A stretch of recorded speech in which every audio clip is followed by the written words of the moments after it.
A coalition of Nigeria's agricultural research system led by the Agricultural Research Council of Nigeria maintains that genetically modified crops are safe and pose no harm to humans, animals and the environment.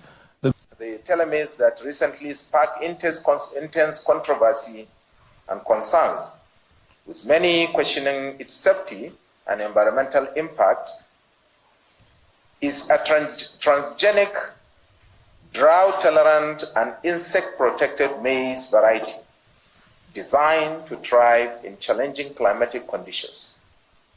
Its commercial release is expected to enhance food security in sub-Saharan Africa by increasing crop yield, enhancing resilience to pests and diseases, and reducing the environmental impact.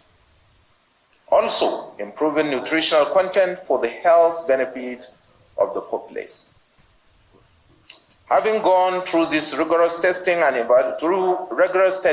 evaluation processes to ensure its safety for consumption and the environment, telomeres is safe and not harmful to humans and environment. The very idea of GMOs is a death knell for biodiversity. Biodiversity means the integrity of life. GMOs mean appropriating life to own it and patent it. And because there are patents related to GMOs, and the only reasons GMOs are being introduced is to own seeds and collect rents and royalties, corporations push the handful of crops that they have genetically modified. So you can see in the last few years, cropping systems have been reduced to corn and soya and cotton and canola, when we have cultivated and eaten thousands of crop varieties and species. The uniformity and monocultures that are being pushed by GMOs are driving out diversity directly, but they are driving out diversity because instead of using less more efficiently, which they always claim, that land we are using more efficiently, they're having to invade the Amazon, they're having to invade the grasslands of Argentina for a very expansive and wasteful agriculture. And when you spray Roundup on Roundup-ready crops, you are literally killing food and diversity. When you plant Bt cotton seeds, you're killing the bees and the pollinators and the soil organisms. GMOs are a recipe for ecocide. But they're not just a recipe for ecocide and the destruction of biodiversity, they are also killing our farmers. 284,000 Indian farmers have committed suicide. Most of them in the areas where cotton is grown. 95% of the cotton is now genetically modified, owned and controlled by Monsanto.